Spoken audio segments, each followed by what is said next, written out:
Well, from Ben's side, he's been practicing in Orlando. Things have been fairly okay for him, so he's been able to play golf and work on his game. I've been in touch with him and David Ledbetter, his coach, so I've been kept up to date on his sort of new swing thoughts and things they're working on. So from that side of it, I'm in the loop. A bit like a Christmas break almost again for us, so it's not like we haven't done it before. Yeah, no, I've been onto Bernd and Stuart and Philip, his coaches, over the last 3 months, exactly the same as Dan. So I think everyone's just raring to get going now and get back out of the house.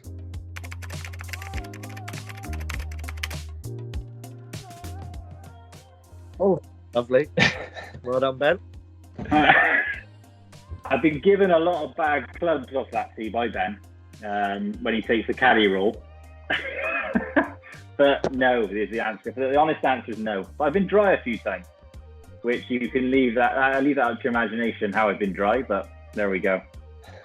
Any other tournament of the year, we either go earlier when it's quiet. Ben likes to get that sort of 1-2 o'clock spot. Yeah, on a Wednesday afternoon when it's packed and they've had a few drinks, and then up I come.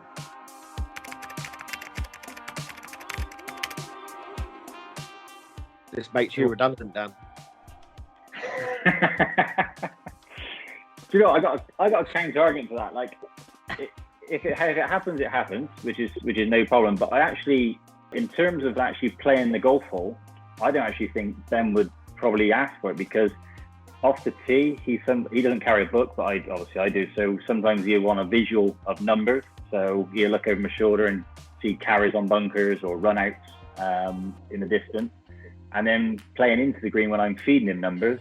But there's so much more goes into it, sort of like carries on bunkers, what's behind it, what he's playing. Flag numbers are relevant, isn't it? You're trying to pitch it a number all the time. So whatever your pitch number is regarding whatever slopes and whatever wind is, whatever the variables are. And like Dan said, you end up, you stand on tees, and if your player doesn't want you to zap a bunker, and then the bunker might be 30 yards long. You need to know what it is to it. It wouldn't speed anything up. It'd actually probably make it slower. Because I think Dan and I both know that in practice rounds, we've zapped flags before when there's been no pin sheets like in America, and we've zapped trees behind the green, and then hit it straight through a green, because you've actually got trees behind the flag rather than the flag itself. TV towers is always the one as well. You always catch them instead of the flag, because they're in line and things like that, yeah. So. Although Dan's probably used that as an excuse that he's at the TV tower after he's hit it, after his match. I'm guessing.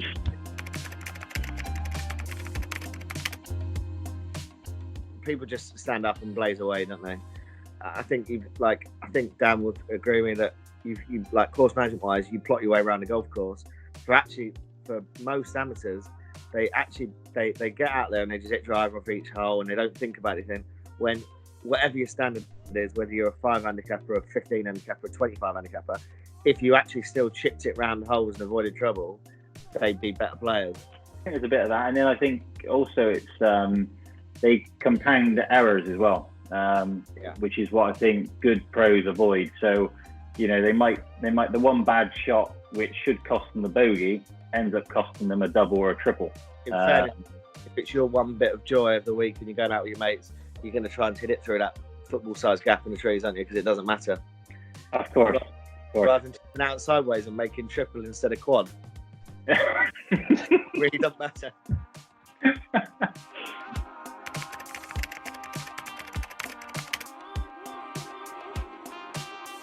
100%. Like, these rounds are getting longer and longer, especially Thursday and Friday, 5.5 hours. So I think it is important just to break up. You can't concentrate for that long anyway. So just breaking up the length of time the rounds take is something that's very important. 5 hour round of golf, probably you're hitting shots for 40 minutes of that, 5 hours. The rest is all walking. You've got so many times to distract and just to go out of the situation. And it doesn't matter how much pressure the guys are under. You can laugh and joke about anything.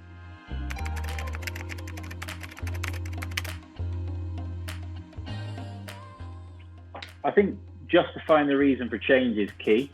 If they need changing for a reason, beginning of this year, we changed the type of ball we're using just to get a bit less spin. We thought it was a bit too spinny playing our wedge shots into greens and controlling it that way. So that was a discussion for change. And then you work at it with obviously the Titleist guys who are great. And then, you figure out what works if it achieves what we're trying to do, and then take it onto the golf course and go from there. Because these guys, they all search for the latest thing, whether it's on their swing thoughts or whatever. They're always searching. So it's just kind of doing it the right way.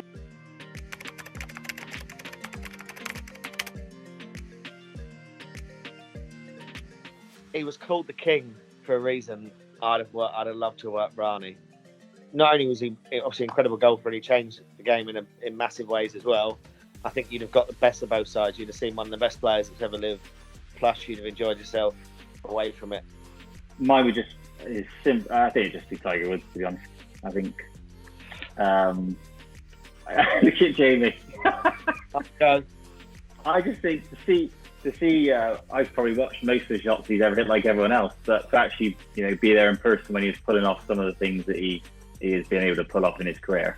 If we're going to sort of where Jamie's going, then I would say, for me, Seve would have been amazing to work for on the golf course. Oh, the entertainment value there. So, we can. I've probably got two, because I think Seve would. Hearing some of the Seve stories, I think to be part of that would also have been incredible.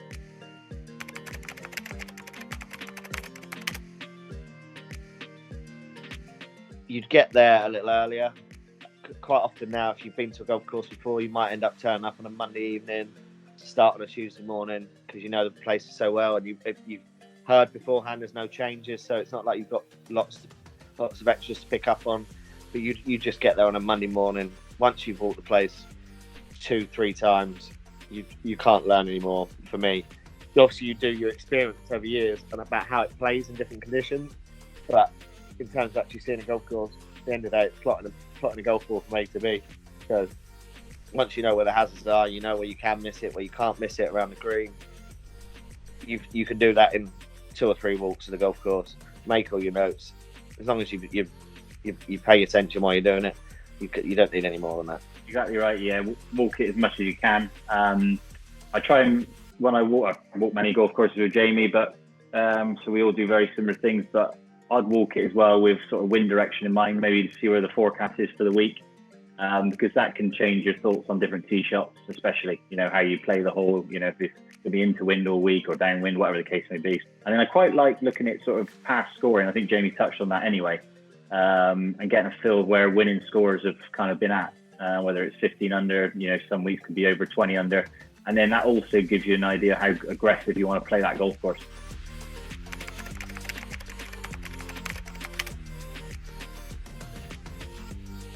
Jamie's going to pick ones with hills.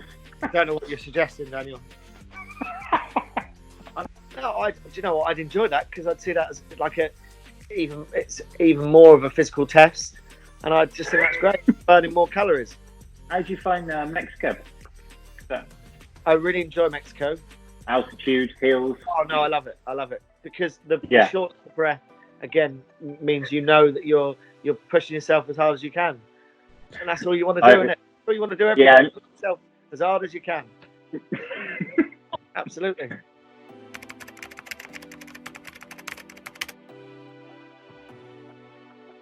Obviously, majors, you always look forward to the Masters and the Open, I would probably say. They were two which stand out with the majors.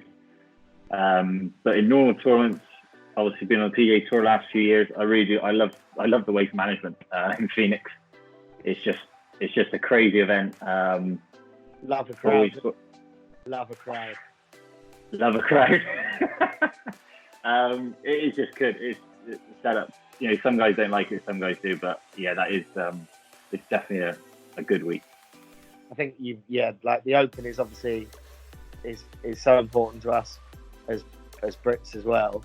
But I think the one that you do, because there's a certain mystique about it, and you can't. It's easier to get into the Open. There's different routes into the Open.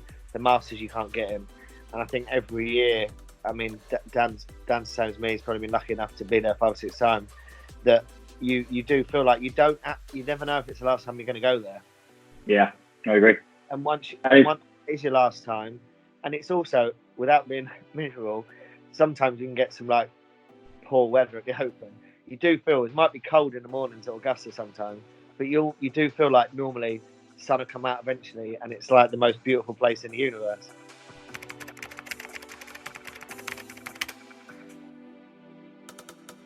I think it's hard. It's so hard to get into now. I think Dan and I were lucky. Like we started at similar times, but we were both fortunate in a way that we're at that age. Obviously, I know you're only a year or so younger than me, but we were fortunate. Like you knew Woody through golf at home. I'd tried to play and failed miserably. Played alongside Rocky a couple of times, Robert Rock. Didn't really know him very well, but then randomly bumped into him at Open qualifying at Sunningdale. And Rocky was struggling, didn't have a card, a bit short of cash and stuff, and was like, couldn't employ someone full time. And I ended up working for him just to help him out the next week at the London Club in 2008. And that was that. I think it's being in and around it, isn't it? Like, if you want to get into it, sort of maybe go to these top amateur events and things like that, and just get to know and be around players. Like you said, when we started, it wasn't so popular to sort of, it was only me in the Southwest who's probably caddying. But now obviously more and more people want to do it. That's the difference. If you're going to say to the young lad, the only way you'd say is try and bit of club caddying to start with, and then try and get a job on like the Challenge Tour, something like that, and build your way up with a guy that like grow with him to the tour, because that's the best way. The only way, isn't it? Yeah, it is. Yeah.